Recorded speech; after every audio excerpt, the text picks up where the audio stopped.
2019 में तेजस fighter jet को final operational clearance मिलता है और हम बहुत खुश हुए कि इस तरीके से इंडिजिनसली की गई डेवलप टेक्नोलॉजी में यह चीज देखने को मिली।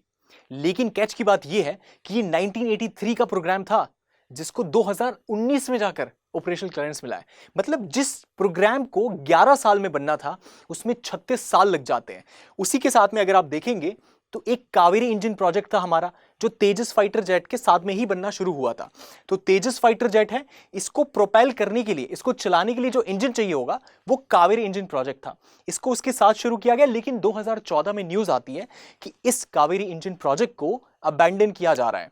ये चीज हुआ। उसी के साथ में अगर आप देखेंगे तो 2004 में हमारे आर्मी में अर्जुन टैंक्स आए थे, लेकिन 2015 में न्यूज आती है कि इनमें से 75% अर्जुन टैंक्स को ग्राउंडेड करना पड़ा क्योंकि हमारे पास स्पेयर पार्ट्स की अवेलेबिलिटी नहीं थी।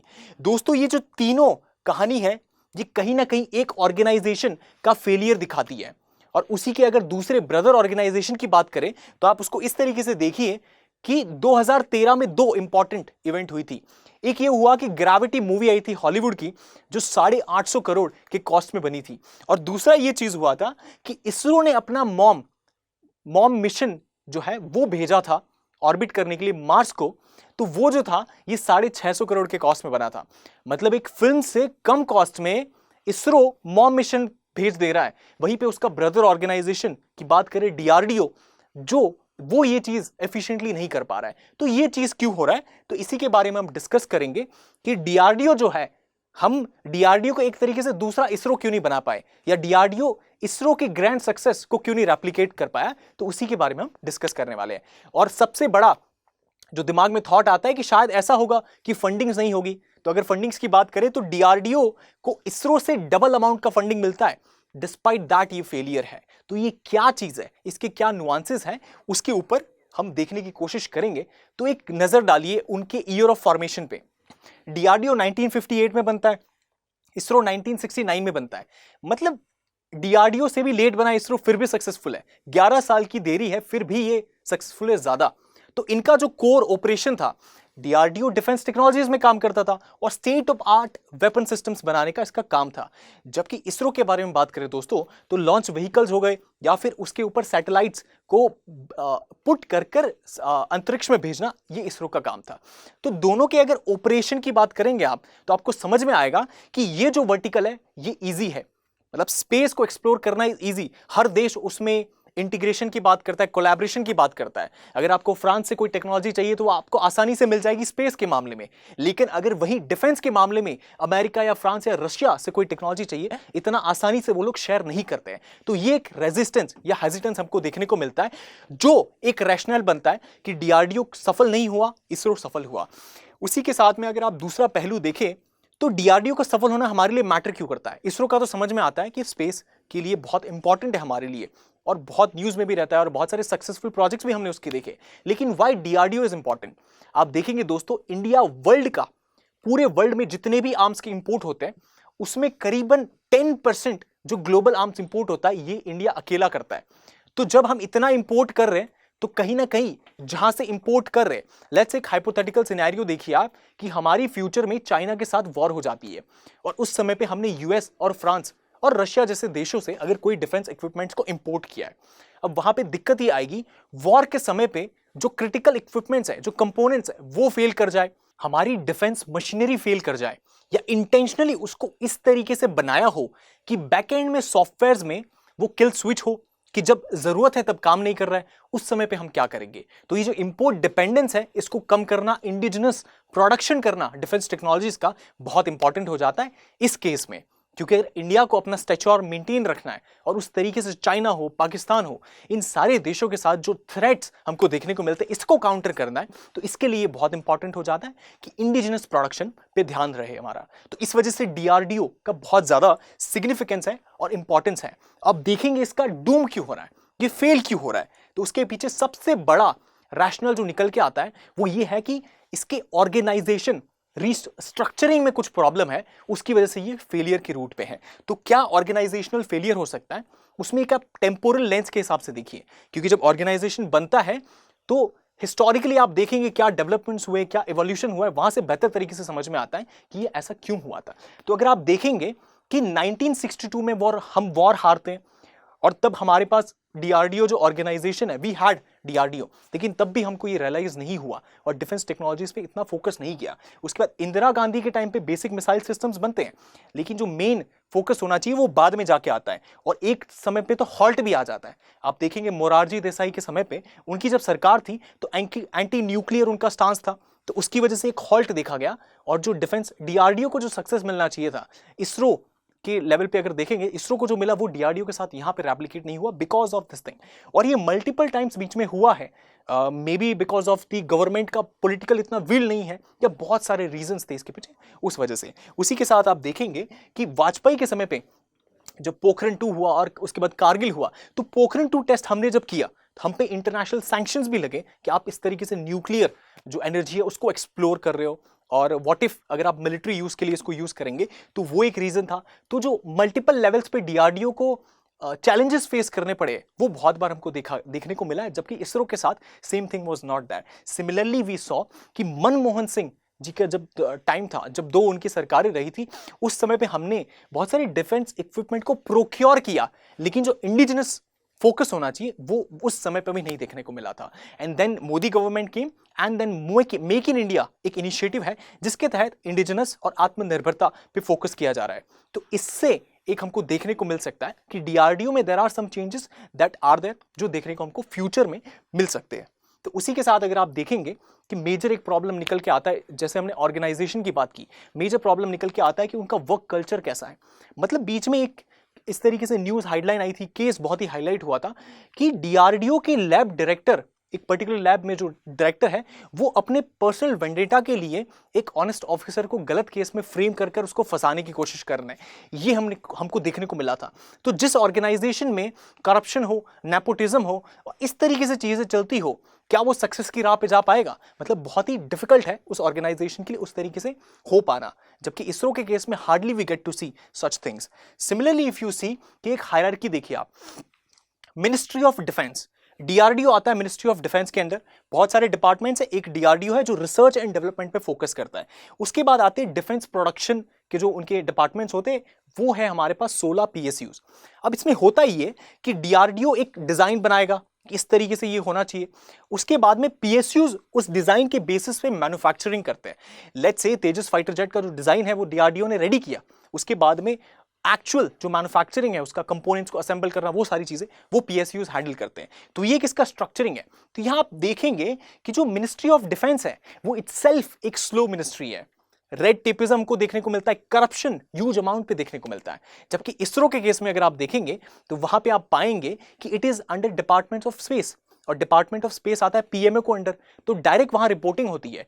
जो ये रेड टेपिज्म है वो वहां उस तरीके से उतना नहीं देखने को मिलता जितना इसके डीआरडीओ के लेवल पे देखने को मिलता है। सिमिलरली यूसी एक बजट एलोकेशन को देखिए, हमने कहा कि इसरो से डबल बजट डीआरडीओ को मिल रहा है, लेकिन यहां गड़बड़ ये है कि ज्यादातर रेवेन्यू और पेंशन पे खर्च हो जा रहा है। 75% ये तो रेकरिंग एक्सपेंडिचर है, मतलब हर साल होता रहेगा। आपका जो मेन फोकस होना चाहिए वो होना चाहिए कैपिटल एक्सपेंडिचर पे, जो कि 25% के आसपास है, which is significantly low as compare to बाकी जो रेकरिंग एक्सपेंडिचर्स हैं। तो ये एक मेजर रीजन हमको देखने को मिलता है कि हालांकि डबल बजट मिल रहा है इसरो से, लेकिन जो फोकस है वो कहीं ना कहीं आरएनडी पे नहीं है जहां होना चाहिए मेन फोकस। उसी के साथ में आप एक और चीज देखेंगे कि हमने बात की 16 पीएसयूज की, वो सारे पब्लिक सेक्टर अंडरटेकिंग है, मतलब उसमें गवर्नमेंट की भागीदारी है, प्राइवेट सेक्टर का इन्वॉल्वमेंट नहीं है। तो वो एक दिक्कत की बात आ जाती है। जबकि आप यूएसए के साथ कंपेयर करेंगे तो वहां पे लॉकहीड मार्टिन ने थार बनाया, बोइंग ने अपाची हेलीकॉप्टर बनाए। ये सारी चीज हो पाए क्योंकि प्राइवेट सेक्टर का भी इन्वॉल्वमेंट है। जबकि इंडिया के केस में अगर आप देखेंगे, डीआरडीओ के केस में देखेंगे तो इतना वो चीज नहीं देखने को मिलता है। सिमिलरली यूसी माजगांव डॉक या हिंदुस्तान शिपयार्ड, जो बड़े बड़े नाम देखते हैं आप, ये सारे पीएसयूज ही हैं। कभी आपने उस तरीके से बड़ा प्राइवेट सेक्टर का इंडिया में डिफेंस टेक्नोलॉजीज के मामले में नहीं देखा होगा। और बहुत ही सिग्निफिकेंटली आप देखिए बहुत कम नंबर है इंडिया के प्राइवेट सेक्टर का इसमें इन्वॉल्वमेंट का। सिर्फ 21%, जितना भी डिफेंस प्रोडक्शन इंडिया में होता है सिर्फ 21% डिफेंस प्रोडक्शन है जो प्राइवेट सेक्टर करता है, बाकी सारा पीएसयूज और ये सब लोग हैंडल करते हैं। तो ये कंसर्न की बात आ जाती है कि हमने इस चीज को सेक्टर को इतना ओपन ही नहीं किया है, उनके लिए इतनी अपॉर्चुनिटी क्रिएट ही नहीं की है, हमने वो कॉन्ट्रैक्ट्स जो है उस तरीके से लाए ही नहीं है। तो ये कंसर्न की बात आ जाती है। इसरो के केस में अगर इसकी स्टोरी देखेंगे, पहले एंट्रिक्स बना, उसके बाद NSIL बना, उसके बाद अब IN-SPACe है। तो NSIL इनका कमर्शियल विंग है। इसरो जब कोई डेवलपमेंट करता था, उसके बाद में उसको कमर्शलाइज करना, उसको बेचना उस टेक्नोलॉजी को, ये NSIL का काम था। उसके साथ साथ IN-SPACe ने क्या किया कि जो भी प्राइवेट सेक्टर्स हैं उनकी इसमें भागीदारी हो, उसका भी इन्वॉल्वमेंट हो, ताकि वो भी किस तरीके से मैन्युफैक्चरिंग हो सकती है बेहतर तरीके से, रिसर्च एंड डेवलपमेंट में उनको एक अंडरस्टैंडिंग मिले और क्रॉस ट्रांजैक्शनल जो लर्निंग है वो हमको देखने को मिले। तो प्राइवेट सेक्टर का इन्वॉल्वमेंट इसरो में बहुत अच्छे तरीके से हो रहा है, जबकि DRDO में दिस इज मिसिंग। उसी के साथ ऑर्गेनाइजेशन के लेवल पे देखेंगे तो बहुत ही अच्छा ऑर्गेनाइजेशन था इसरो के मामले में, जबकि DRDO के फेस में वो नहीं हमको देखने को मिला है। सिमिलरली यू सी कि हम जो इंडिजिनाइजेशन कर रहे हैं, हम सोचते हैं कि इंडिया में सब कुछ बनाएंगे, लेकिन वहां पे दिक्कत ये आती है कि जब इंडिया में let's say Hindustan aeronautics limited, अगर इसको ये सुखोई 30 का MKI वेरिएंट बनाना है तो ये हमको पड़ जाता है 600 करोड़ का एक यूनिट का, जबकि अगर आप रशिया से directly of the shelf readymade बना हुआ इंपोर्ट करेंगे तो आपको 400 करोड़ में पड़ जाता है। तो इसी वजह से हमको सस्ता दिखता था, तो हम हिस्टोरिकली देखें प्रोक्योर ही करते रह रहे थे, इंडिजिनस प्रोडक्शन नहीं कर रहे थे। और इनके लिए सस्ता इसलिए पड़ता है क्योंकि ये मास लेवल पे बना रहे हैं, वो बल्क में इकोनॉमिक्स ऑफ स्केल वाला गेम आ जाता है कि वो सफिशिएंट अमाउंट में बन रहा है तो उससे सस्ता पड़ रहा है। और यहाँ पे हम बहुत ही लिमिटेड यूनिट्स बना रहे हैं और अभी तो एक्सप्लोर कर रहे हैं टेक्नोलॉजीज, वो सारी रिसर्च एंड डेवलपमेंट के फेज पे हैं, तो वो एक रैशनल बन जाता है। तो ये कॉस्टली इंडिजिनाइजेशन की वजह से कहीं ना कहीं हम इस फेज में थोड़े पीछे रह गए। और वहीं अगर आप DRDO के चीफ की बात सुनेंगे, वो कहते हैं कि बाकी जो एडवांस कंट्रीज है उनके मुकाबले अगर आप इंडिया को देखोगे तो 10 से 15 साल हम ट्रेडिशनल टेक्नोलॉजीज में बहुत पीछे हैं। This is the statement by DRDO's chief. इतनी कंसर्निंग बात है ये सारी चीजों को लेकर। उसी के साथ आप एक डिफरेंस देखने की कोशिश करो कि what worked for ISRO and what did not work for DRDO। DRDO का तो नेचर था फेल होना, जब वो बना था तो डिफेंस सेक्टर में था, डिफेंस को 1960s और 70s में कहां इतना सपोर्ट मिलता था। जबकि इसरो की बात करें, सिविलियन स्पेस है, अलाउड है, सारे लोग उसके लिए सहमति देते हैं, सरकारें सहमति देती है, और क्रॉस ट्रांजैक्शनल जो एक फंक्शनिंग होता है वो सारी चीजों को हमको देखने को मिलता है। टेक्नोलॉजी ट्रांसफर जो है वो देखने को मिलता है। जैसे कि हमने जो लिक्विड इंजन अपना बनाया था, विकास इंजन, वो कहीं ना कहीं हमने फ्रेंच की टेक्नोलॉजी से अडॉप्ट किया और उसकी वजह से बनाया, तो टेक्नोलॉजी ट्रांसफर हमको देखने को मिला और ये 1970s में हो गया था। लेकिन DRDO के केस में वो चीज हमको नहीं देखने को मिली। वहीं अगर आप आर्यभट्ट सैटेलाइट की बात करें तो हमारे पास लॉन्च व्हीकल नहीं था, लेकिन रोस्कोमॉस रशिया की एजेंसी ने हमको हेल्प किया ताकि हम अपनी इस आर्यभट्ट सैटेलाइट को लॉन्च कर सके। लेकिन ऐसे अगर आप देखेंगे DRDO के केस में कोई एग्जाम्पल देखने को मिलता है? हार्डली कोई मिलेगा। और अगर ऐसा कुछ करने की कोशिश करती है DRDO, कुछ लेट्स से हमने जो भी न्यूक्लियर टेस्ट किए उस समय पे हमें ब्लैकलिस्ट कर दिया जाता था। DRDO was blacklisted during that time, और एक्सपोर्ट कंट्रोल रेजिम्स की वजह से बहुत सारी दिक्कतें होती है। तो ये जो है स्ट्रक्चरिंग और उसका नेचर और जो फंक्शनिंग था उसकी वजह से ये रिस्ट्रिक्शंस हमको देखने को मिले, और ये बाउंड टू फेल था।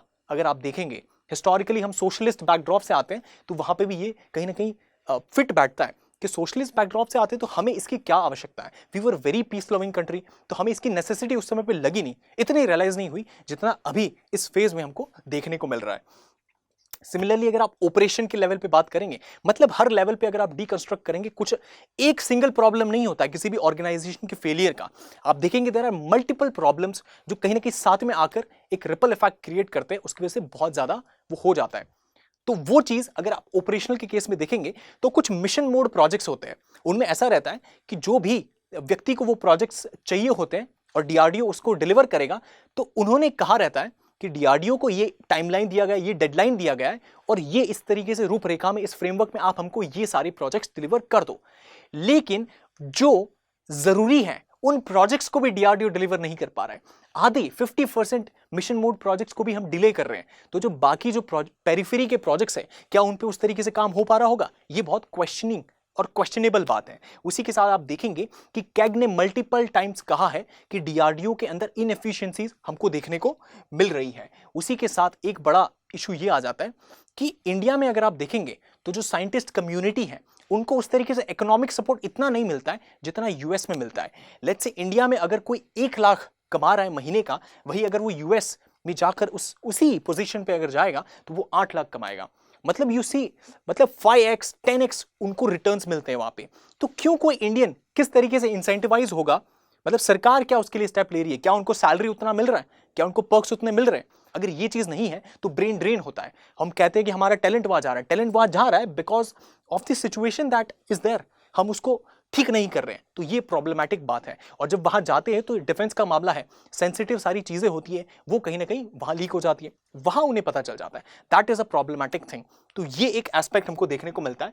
उसी के साथ आप बात करेंगे कि इसरो जो है वो प्रॉफिटेबिलिटी की राह पे है, मतलब it has become like any other कोई कंपनी होती है उसकी तरह फंक्शन कर रहा है, जबकि डीआरडीओ तो एक्सपेंडिचर फेस में है, मतलब सरकार इसमें पैसे डाले जा रहा है और ये इच्छा रख रहा है कि कुछ डेवलपमेंट्स होंगे, हमको कुछ जानने को मिलेगा। लेकिन इसरो में तो आप कहीं ना कहीं इस तरीके से देखेंगे कि प्रॉफिटेबिलिटी, लॉन्च व्हीकल्स लॉन्च कर रहे हैं, उससे प्रॉफिट कमा रहे हैं, दूसरे देशों को कर रहे हैं लॉन्च व्हीकल्स को लॉन्च करने के लिए, सैटेलाइट्स लॉन्च करने के लिए। तो वो सारा चीज जो है, इसका जो फेज है वो नेक्स्ट लेवल पे चल रहा है, जबकि डीआरडीओ में तो स्टिल जो सरकार से मिल रहा है वही, जो टैक्स पेयर का पैसा है वही खर्च हो रहा है वहां पे। तो ये एक इशू निकल के आता है। लेकिन पूरी तरीके से ऐसा नहीं है कि कुछ भी सरकार ने नहीं किया है। अगर आप स्टेप्स के हिसाब से देखेंगे कि ये सारे तो नुकसान या फिर नेगेटिव्स हमने बताए कि क्यों डीआरडीओ फेल हो रहा है, तो क्या सरकार ने कोशिश नहीं की होगी इस फेलियर से कहीं ना कहीं सही राह पे उसको पहुंचाने की कोशिश की है। और स्टेप्स अगर आप देखेंगे तो एक डेवलपमेंट के तौर पे, एवोल्यूशन के तौर पे देखेंगे कि 2001 में डोमेस्टिक अगर किसी को मैन्युफैक्चरिंग करना हो तो डोमेस्टिक इंडस्ट्री के लिए 100% अलाउ कर दिया गया था कि आप कर सकते हैं, कोई यूनिट है। लेकिन एफडीआई 26% का लिमिट था, इससे ज़्यादा एफडीआई डोमेस्टिक मैन्युफैक्चरिंग में ये अलाउड नहीं था उस तरीके से आप देखेंगे तो। उसी के साथ 2020 में इसको 74% कर दिया। मतलब कोई फॉरेन कंपनी अगर इंडिया में एस्टैब्लिश जो कंपनी है उसमें इतना प्रतिशत तक भागीदारी ले सकती है, इससे ज़्यादा नहीं ले सकती। अगर लेनी है तो वो गवर्नमेंट रूट, गवर्नमेंट अप्रूवल से लेनी होगी, ये हमको देखने को मिलता है। और लाइसेंस कंपनीज और एमएसएमईज, ये सब छोटे मोटे रॉ मटेरियल, मतलब आप सोच रहे होंगे कि जो मैन्युफैक्चरिंग होता है बड़े बड़े एयरक्राफ्ट ही बनते हैं, ऐसा नहीं है। उनके लिए जो बेसिक नेसेसिटीज़ होती है, नट्स बोल्ट्स, ये सारी चीज़ें हैं, ये एमएसएमईज का भी उसमें बहुत ज़्यादा कॉन्ट्रीब्यूशन है। छोटी छोटी चीज़ें मिलकर बहुत ज़्यादा इंपैक्ट क्रिएट करती है, तो ये हमको देखने को मिलता है। और उसी के साथ आप देखेंगे कि हमारे इंडिया में प्राइवेट सेक्टर का उतना इन्वॉल्वमेंट नहीं है जो कि होना चाहिए, लेकिन ऐसा नहीं है कि बहुत ही कम इन्वॉल्वमेंट है, 21% इन्वॉल्वमेंट है और गुंजाइश है कि इंप्रूव होगा। उसी के साथ आप देखेंगे कि टाटा जो पिनाका रॉकेट लॉन्चर है, इसका डिजाइन डीआरडीओ ने बनाया है, लेकिन इसकी मैन्युफैक्चरिंग जो है ये टाटा करता है। C295 एयरक्राफ्ट, इसकी मैन्युफैक्चरिंग भी टाटा करता है। तो डिजाइन डीआरडीओ का है, मैन्युफैक्चरिंग प्राइवेट सेक्टर कर रहा है, उसमें उस तरीके से टाटा का नाम देखने को मिलता है। और रिलायंस एक स्टेप आगे बढ़कर महाराष्ट्र में Dhirubhai Ambani defence city establish कर रहे हैं। तो पूरा जो फोकस है प्राइवेट सेक्टर का वो हमको देखने को उस दिशा में मिल रहा है because of the government incentives. वही चीज है। सिमिलरली महिंद्रा, आपने इस तरीके से मार्क्समैन देखी हो तो ये महिंद्रा ने डिजाइन की है। And with that if you see Bharat Forge, जो ये हॉविट्जर गन है हमारी भारत 52, ये कहीं ना कहीं भारत फोर्ज जो कंपनी है उन्होंने डिजाइन किया है। तो प्राइवेट सेक्टर का जो इन्वॉल्वमेंट है वो बढ़ चढ़कर हमको देखने को मिल रहा है। और आप वेरियस वर्टिकल्स में देखेंगे, अगर डीआरडीओ के सक्सेसेस को आपको देखना है तो ढेरों मिल जाएंगे, नेगेटिव्स को देखना है तो ढेरों मिल जाएंगे, लेकिन एक उस माइंड से हमको देखना है कि there are problems and we have to solve him, और उसको कैसे सॉल्व करेंगे वो देखना जरूरी हो जाता है। आप देखेंगे आईएनएस विक्रांत रिसेंटली ऑपरेशनलाइज हुआ, कोविड से हमारे पास बहुत सारे फ्रिगेट्स हैं, उसको हमने डेवलप किया। ये जरूर है कि इंडिजिनस उनमें कंपोनेंट कम है, लेकिन उसकी कोशिश जरूर कर सकते हैं कि आने वाले समय में उसको बेटर करें। और उसके लिए सबसे ज्यादा इंपॉर्टेंट क्या हो जाता है, डीआरडीओ को स्ट्रेंथन करना, उसके ऑर्गेनाइजेशनल जो स्ट्रेंथ है उसको बढ़ाना, उसको रिस्ट्रक्चर करना, और ये सारी चीजें करना बहुत इंपॉर्टेंट हो जाता है। आप देखेंगे ब्रह्मोस मिसाइल, हमने रशिया के साथ कोलैबोरेट करके ये ब्रह्मोस मिसाइल को डेवलप किया है जॉइंट कोलैबोरेशन से। तो ये चीज हुई। आप देखेंगे कि there is a cross transactional collaboration, international collaboration technology के मामले में बहुत जरूरी है, डीआरडीओ वो करता हुआ दिख रहा है। उसी के साथ हम फिलीपींस को इस तरीके से बेचेंगे, ये सारी चीजें। तो इसरो जो फेज में था कमर्शलाइजेशन के, वो कहीं ना कहीं डीआरडीओ भी उस डायरेक्शन में हमको देखने को मिल रहा है। उसी के साथ में आप देखेंगे कि रिस्ट्रक्चरिंग की जब बात करते हैं तो बहुत सारे कमिटीज़ बनती हैं, वो अपने रिफॉर्म्स सजेस्ट करते हैं कि इस तरीके से चीज़ें होनी चाहिए। उन कमिटीज़ में देखेंगे तो अब्दुल कलाम कमेटी 1994 में बनी थी, और उसके टाइम पीरियड के बाद आप देखेंगे तो रेगुलर एक समय में देखेंगे तो कमिटीज़ बनी है जब रिक्वायरमेंट थी, जब इश्यूज थे। उसी के साथ रीसेंट जो कमेटी है वो विजय राघवन कमेटी है। तो इनके रिकमेंडेशन थे, क्या रिकमेंडेशन थे, किस तरीके से हम डीआरडीओ को बेहतर बना सकते हैं। इनका कहना है कि डीआरडीओ के 50 के आसपास लैब्स हैं इंडिया में, उनको मर्ज करो, क्योंकि बहुत सारे प्रोजेक्ट्स चल रहे हैं। आप इनको मर्ज करके एक तरीके से एफिशिएंसी ज़्यादा बेटर कर सकते हैं। कम लैब्स होंगे और सिंपल जो सिंगल चीज है उस पर फोकस किया जाएगा, रादर देन जो बिना काम के फालतू के एनर्जी जो लग रही है प्रोजेक्ट्स में वो बचेगी। उसी के साथ में डीआरडीओ को जिस तरीके से इसरो है, कहीं ना कहीं आपको पीएमओ के अंडर लाना होगा। जब ये होगा तो स्लो डिफेंस मिनिस्ट्री से एक एफिशिएंसी और ब्यूरोक्रेटिक जो हर्डल्स हैं वो कम होते हुए दिखेंगे। उसी के साथ में प्राइवेट सेक्टर का इन्वॉल्वमेंट हो। 21% इज अ गुड नंबर, लेकिन it has to be increased. USA के केस में अगर आप देखेंगे तो बोइंग और लॉकहीड मार्टिन, मतलब इतने सारे जो कॉन्ट्रैक्ट्स होते हैं, डार्पा इंडिया के केस में जैसे डीआरडीओ है, यूएसए के केस में डार्पा है। डार्पा ने डिजाइन बनाया, लॉकहीड मार्टिन ने इनको दिया, इन्होंने इसके प्रोटोटाइप्स बनाए और उस तरीके से मैन्युफैक्चर किया और फिर दूसरे देशों को ये एक्सपोर्ट करते हैं और उन्हीं के एक्सपोर्ट हम इंपोर्ट करते हैं। अगर आप अपाची हेलीकॉप्टर की बात करें, अगर आप सुखोई की बात करें या फिर रफाल की बात करें, जो हमने डिफरेंट कंट्रीज से लिए हैं, ये कहीं ना कहीं हमने इंपोर्ट किए हैं। तो वहां पे वहां जो उनकी ऑर्गेनाइजेशन है जो डिजाइन कर रहे हैं, प्राइवेट सेक्टर का जो इन्वॉल्वमेंट है वो बहुत ज्यादा हमको देखने को मिलता है। And same is something that we have to replicate in India too. उसी के साथ में जो फालतू के खर्चे हैं उसको कहीं ना कहीं कम किया जाए। जैसे हमने रिकरिंग एक्सपेंडिचर की बात की, उसको रिड्यूस करना होगा, तभी ज्यादा हम आर&डी और कैपिटल एक्सपेंडिचर पे फोकस कर सकते हैं। उसी के साथ आप देखेंगे कि आप देखेंगे 30,000 से ज्यादा एम्प्लॉइज हैं डीआरडीओ के अंदर। एक ऑर्गेनाइजेशन में 30,000 एम्प्लॉइज, उसमें से 7,000 साइंटिस्ट है।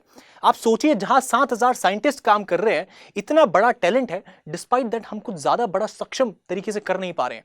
मतलब यूएसए और ये चाइना, रशिया, ये सारे 6th जनरेशन फाइटर जेट की बात कर रहे हैं, वहां तक ये लोग पहुंच गए हैं, उसके डेवलपमेंट के फेज में हैं, जबकि हम जो बेसिक नेसेसिटी है उसको फुलफिल नहीं कर पा रहे। हम जो मिग 21 है उस तरीके से फाइटर, उस तरीके के पुराने फाइटर जेट्स को अभी भी हमारे जो एयरफोर्स है उसमें ऑपरेशनलाइज किया हुआ है, हम अभी भी उसे रिटायर नहीं किए हैं। जैसे हम कहते हैं कि एक तरीके से उड़ता ताबूत, फ्लाइंग कॉफिन, इतने सारे हमारे आर्मी और जो पर्सनल है कि सोल्जर्स है, इनकी डेथ होती है because of this failure of this fighter crafts, या फिर जो भी ये हेलीकॉप्टर्स या डिफेंस इक्विपमेंट्स हैं, इनके सही तरीके से फंक्शन ना करने की वजह से हमारे सोल्जर्स को बहुत ज्यादा दिक्कतें झेलनी पड़ती हैं। और इसके लिए कहीं ना कहीं as individual we are also responsible, क्योंकि डीआरडीओ का अगर सही से फंक्शनिंग नहीं होगा तो that is not going to change. उस तस्वीर को बदलना है तो इनिशिएटिव्स हर लेवल से आना जरूरी है। उसी के साथ प्राइवेट सेक्टर, अकेडमिया, मतलब अगर आप इजराइल में देखेंगे तो जो भी कॉलेजेस होते हैं वहां पे जो भी चीज पढ़ते हैं वो लोग, थेरेटिकल जो चीज पढ़ते हैं उसका प्रैक्टिकल एप्लीकेशन को तुरंत देखने को मिल जाता है जब इंडस्ट्री के साथ में उनका कोलैबोरेशन होता है। तो ये जो कोलैबोरेशन है ये इंडिया के केस में होना चाहिए, ताकि बच्चों का इंटरेस्ट जागे डिफेंस सेक्टर के जो चीजें हैं उसके अंदर भी, so that we can get new talent. उसी के साथ स्टार्टअप्स अगर इस पे फोकस जैसे फोकस होकर निकल के आएंगे तो कहीं ना कहीं इंडिया के लिए बहुत अच्छी बात होगी। एंड 10 इयर्स का परफॉर्मेंस रिव्यू होना चाहिए। मतलब कोई साइंटिस्ट है उसके अंदर ये बाबू कल्चर नहीं आना चाहिए कि मैं 10 साल पहले आया था, अब मैं यहीं रहूंगा, कुछ नहीं होगा मेरा, चाहे मैं काम करूं ना करूं। अगर ये चीज रही तो 7,000 जो साइंटिस्ट है वो 8,000 9,000 ऐसे बढ़ते जाएंगे, लेकिन जो एफिशिएंसी है वो नहीं आएगी। तो ये प्रॉब्लमेटिक बात है, ये नहीं होना चाहिए। तो उसी के साथ में आप देखेंगे कि रिस्ट्रक्चरिंग के लिए बहुत बार बात हुई है। हम वे अहेड में बात करेंगे, पीएमओ के अंडर डीआरडीओ को ला देना चाहिए। उसी के साथ में हमें बैटल रेडी होना होगा। फ्यूचर में कुछ भी चीज हो सकती है, it's very uncertain. So national security के रिस्पेक्ट में ये चीज इंश्योर करने के लिए हर लेवल पे हमें ध्यान रखना है। अगर शॉर्ट टर्म की बात करें, इमीडिएट 2 से 4 साल का विजन होना चाहिए, मतलब नियर टर्म 5 से 8 साल का विजन होना चाहिए, और 10 ईयर प्लस का भी विजन होना चाहिए। ये सारी चीजें जब दिमाग में रहेगी तो उस तरीके से हम अच्छे से स्ट्रैटेजी बनाकर उस तरीके से सारे थ्रेट्स को टैकल कर सकते हैं। उसी के साथ आप देखेंगे कि वे अहेड एक और बेहतर निकल के आता है। लाइक डीआरडीओ का जो मेजर सोल्यूशन है वो कहीं ना कहीं इसी में छुपा है। यूएसए का जो डार्पा है डीआरडीओ के एक्विवेलेंट है, इसको हमें इंप्रूव करना है। मतलब इसके लेवल पे हमको डीआरडीओ को ले जाना है। इसकी जो सक्सेस है वो कहीं ना कहीं डीआरडीओ इसको एमुलेट कर सकता है और उस तरीके से हम डीआरडीओ को इतना एफिशिएंट बना सकते हैं। तो ये फोकस है, यहां तक हमको डीआरडीओ को लाना है। अगर आप न्यूज आर्टिकल्स के तहत देखेंगे तो पाएंगे कि राजनाथ सिंह जी ने रिसेंटली 1-2 महीने पहले कहा था कि जैसे ये 2025 खत्म होगा तब तक डीआरडीओ 100 से ज्यादा प्रोजेक्ट्स अपने फिनिश कर चुका होगा, डिलीवर कर चुका होगा। अगर ये चीज होती है तो डीआरडीओ के लिए बहुत ही बड़ी माइलस्टोन के रूप में होगा, और अगर नहीं होता है तो still it is a problematic thing. और अगर डीआरडीओ को इसरो के ग्रैंड सक्सेस स्टोरी को रेप्लिकेट करना है तो this thing has to happen. ये होना बहुत ही जरूरी है। आई विश एंड होप कि आपको ये वीडियो पसंद आई हो। अगर पसंद आई हो तो अपने दोस्तों के साथ जरूर शेयर कीजिएगा।